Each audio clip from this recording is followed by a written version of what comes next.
এই 5খন ফটো আপুনি আপোনাৰ ঘৰত ৰাখক, আপোনাৰ ঘৰলৈ ভাল দিন অৱশ্যে আহিব।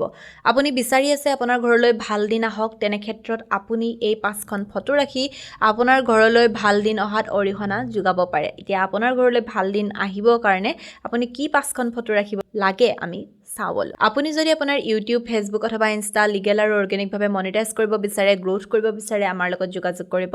আপুনি আমাৰ পৰা legal views, legal subscriber, legal followers এই সকলোবোৰ ল'ব পাৰিব। আমাৰ হোৱাটছএপ নাম্বাৰ 9864808721।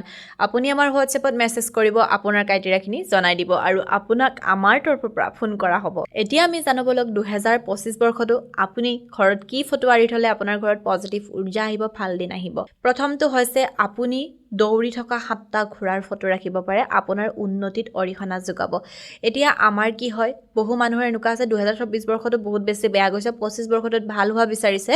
তেনে ব্যক্তিয়ে কি কৰিব পাৰে, দৌৰি থকা 7টা ঘোঁৰাৰ ফটো আনি নিজৰ ঘৰৰ ৱালত লগাব পাৰে, তেওঁলোকৰ উন্নতিত যথেষ্ট অৰিহণা যোগায়।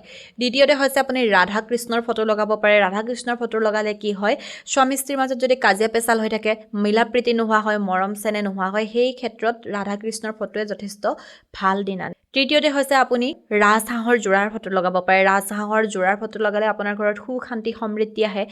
সুখ শান্তি সমৃদ্ধি আহে। এখন ঘৰত সুখ শান্তি সমৃদ্ধি বহুত বেছি মেটাৰ কৰে।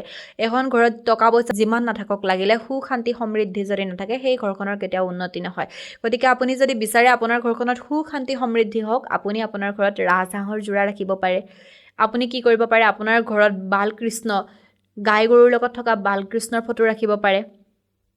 তেনেকুৱা কৰিলেও আপোনাৰ ঘৰখনত ভাল দিন আহে। লগতে আপুনি যশোদা মাৰ লগত কৃষ্ণৰ ফটো ৰাখিব পাৰে। তেনেকুৱা কৰিলেও আপোনাৰ ঘৰখনলৈ সকাৰাত্মক উৰ্জা আহে। এতিয়া আপুনি বিচাৰি আছে আপোনাৰ ঘৰখনলৈ সকাৰাত্মক উৰ্জা আহক। আচলতে সকাৰাত্মক উৰ্জাটো এনেকুৱা যে আপোনাৰ ঘৰত যেতিয়া সকাৰাত্মক উৰ্জা থাকে, আপোনাৰ ঘৰৰ আৰ্থিক স্থিতি ভাল হয়, আপোনাৰ ঘৰৰ পাৰিবাৰিক স্থিতি ভাল হয়, আপোনাৰ গোটেই ঘৰখনৰে ভাল হৈ যায়। গতিকে সকাৰাত্মক উৰ্জাটো এখন ঘৰত বহুত বেছি মেটাৰ কৰে। গতিকে সকাৰাত্মক উৰ্জা যদি আপুনি আনিব বিচাৰি আছে, এই উপায়খিনি অৱশ্যে কৰি চাব, ভাল দিন আপুনি দেখিব।